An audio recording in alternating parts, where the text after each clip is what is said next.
Halo Sobat Kreasiku Channel, membaca garis tangan yang juga dikenal dengan palmistry dilakukan di seluruh dunia. Akar ilmu palmistry berasal dari astrologi India dan ramalan Romawi. Tujuannya adalah untuk mengetahui karakter seseorang atau masa depannya dengan mengamati garis tangannya. Berikut ini adalah cara untuk mengenali seseorang dari tangannya. Untuk Anda yang mungkin ingin menjadi peramal garis tangan, atau hanya ingin bersenang-senang bersama teman-teman Anda. Metode pertama, 1. Mengartikan garis tangan. Pilih tangan yang akan dibaca. Ingatlah bahwa untuk wanita, garis di tangan kanan adalah garis bawaan lahir, sedangkan garis di tangan kiri akan terakumulasi sepanjang hidup.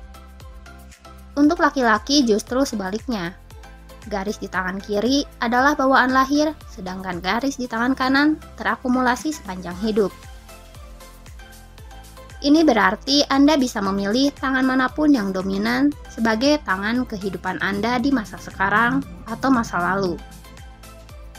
Tangan yang tidak dominan akan menjadi tangan masa depan Anda. Ada beberapa perbedaan pendapat mengenai hal ini. Beberapa orang berpendapat bahwa tangan kiri menandakan potensi dan apa yang mungkin terjadi. Bukan berarti sesuatu akan benar-benar terjadi, dan perbedaan dengan tangan bisa berarti bahwa seseorang akan melakukan sesuatu saat hal tersebut terjadi, sehingga seseorang bisa mengubahnya. 2. Identifikasi 4 garis tangan utama.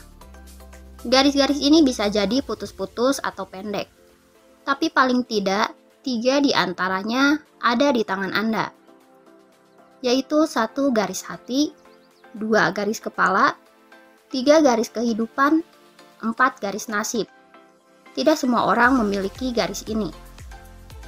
3. Baca garis hati. Garis ini dapat dibaca di kedua arah, baik dari jari manis ke telunjuk atau sebaliknya. Bergantung pada tradisi yang diikuti, garis ini dipercaya dapat menunjukkan stabilitas emosi, pandangan romantis, depresi, dan kesehatan jantung. 4. Baca garis kepala. Garis ini mewakili cara seseorang belajar. Pendekatan komunikasinya menunjukkan kepintarannya dan rasa haus akan pengetahuan. Garis yang berbelok-belok dihubungkan dengan kreativitas dan spontanitas. Sementara garis lurus dihubungkan dengan pendekatan yang praktis dan terstruktur. 5. Lakukan evaluasi pada garis kehidupan. Garis ini dimulai dari ibu jari yang melengkung, memanjang ke arah pergelangan tangan.